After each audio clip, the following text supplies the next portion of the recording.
It's September 7, 2025, and I'm on the shores of the Great Salt Lake, Utah. Right now I'm looking about west, and to my east is Black Rock. They call this Black Rock Historical Landmark.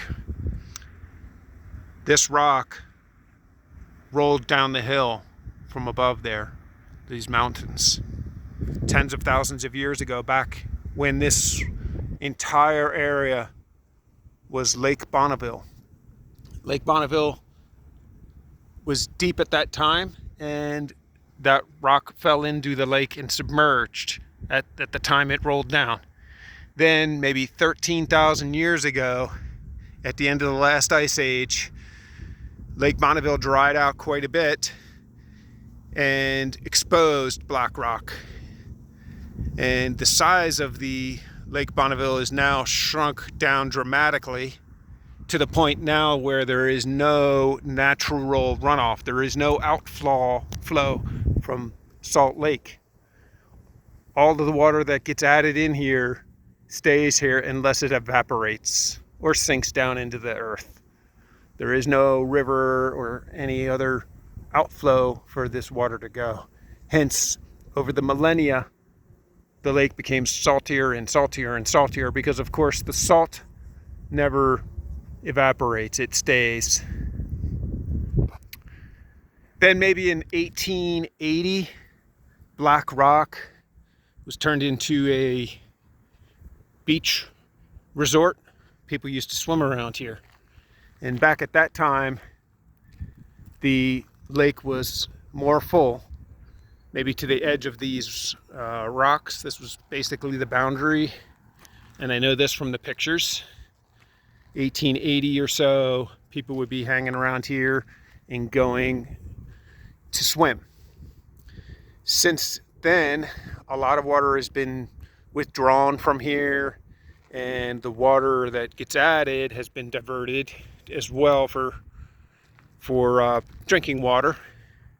So the size of Salt Lake has been shrinking steadily over time.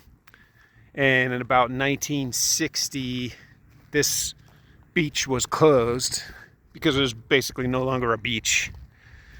Now to get to the water, you'll need to walk through these marshes quite a distance. I'm gonna go walk out there to see how far I need to go, but there's some concrete platforms left over from the 60s that may have been swim platforms. It's not really clear what it was back then.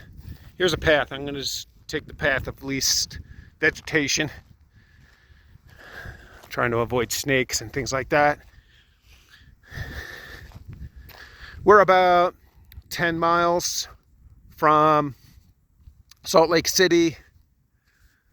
In this mountain to your right, that's just above those reeds. That's Antelope Island. That's about 10 miles out. And I want to say those are maybe 20 miles. So Salt Lake is a big, huge lake. And now I'm walking further toward the wet. The ground is not sandy, it's solid. It kind of sounds mushy, like it's getting a little wetter. And trying to find some of the water. It's got a white color.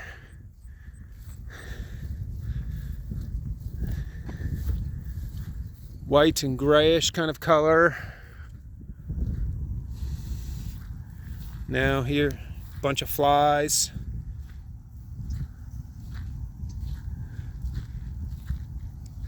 Yeah, probably not gonna stay out here much longer because there's a bunch of jumping insects. Maybe these are mosquitoes. I'm probably gonna get bit like crazy. Wow, look at all them. I think that's mosquitoes. Wow. So I'm standing in some puddles here where insects reproduce. But this goes on for miles and miles and miles. And I just wanted to walk the shores of the Great Salt Lake. Here it's looking more like salty. There's little piles of salt. See when I move it, yeah. It seems like the salt dries out as a crust on the top. So here where it's light white, it's dry. Looks pretty much white. And then this gray area is just wet soil. So maybe some tides roll in here as tides change. I'm not really sure. Now it's looking a little more like material has dried out and little crusts are peeling up. So kind of a crusty sheets of salt have dried up here. It's a little more crunch when I step on it.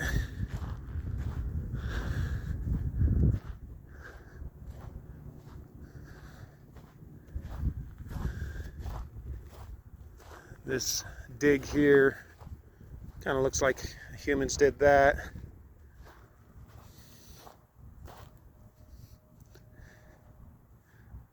Just walking to the west to see what it looks like. This vegetation obviously is adapted to the high salt content around here.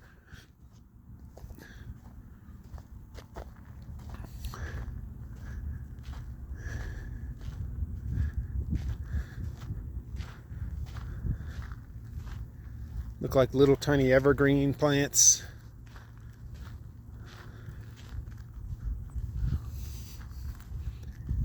Here's a little stream. Not really, pretty stagnant. It's all this stuff is really stagnant, and lots of insects just rolling around in here. More sheets that are folded up like a blanket, kind of interesting. And at the bottom of this stagnant creek is more of a rust colored, orangey colored stuff. As we go around, there's the interstate way up near the mountains there. And then that's black rock. The altitude here is about 3,300 feet. So it's a high lake, but not the highest by any means. There's higher lakes in North America. But I could continue walking out there, but I don't think it's any different. It's just more and more of the same. I'm going to just go walk a little bit deeper just to show you what it's like to walk out to the Salt Lake. There's a marina like out where that rock outcropping is, and boats seem to launch out of there. A lot of boats stored high and dry, but very few boats are actually in the water. And it's hard to see where the water starts. I guess way out there where that dark line is, but that's a guess because it's a mirage effect maybe, hard to tell. But this is one of these things like you got to be here to really appreciate the scale of how flat this is. And interesting it is, unique place. It's like fireworks or the Grand Canyon. People take pictures of fireworks all the time, or the Grand Canyon, and show you the pictures, and it just not the same. Okay, now I'm in this area. It is just so flat. I feel almost like I could see the curvature of the earth here. It is flat.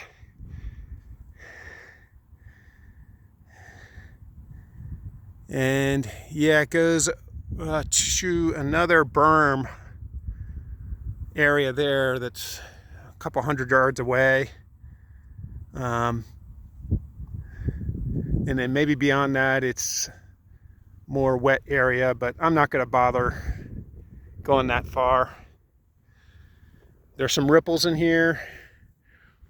kind of parallel lines of ripples. So it looks like water was moving in here. So it suggests that maybe some water tide was pushing here, maybe from the wind.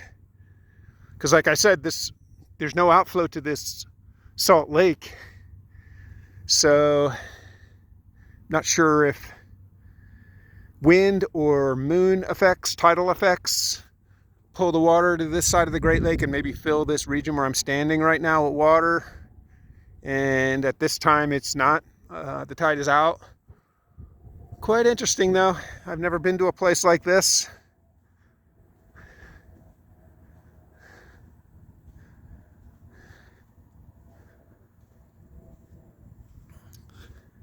So far I haven't been bitten by any insects, but I'm gonna get out of here before I find out that I've been bitten 1,000 times and didn't realize it.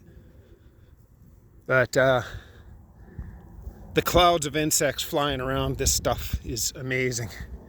Maybe the most prolific animal here is the insects. Wow. And I could see some footsteps of other people that have gone around here. Mostly this plant, it kind of looks like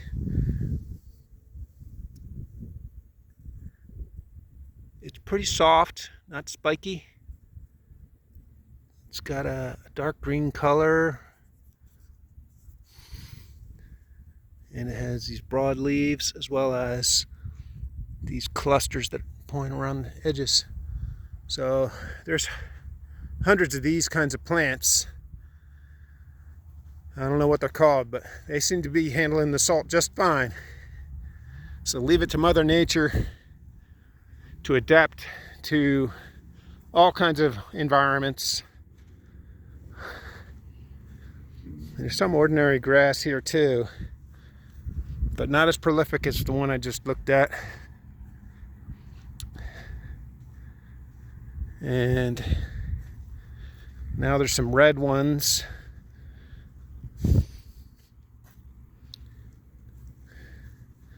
Seem to be the same kind of plant, maybe a different stage of life, or maybe they're dried out. And then there's a bunch of cattails. I'm going to avoid the cattails because there might be snakes and stuff in there, and I don't want to mess with it.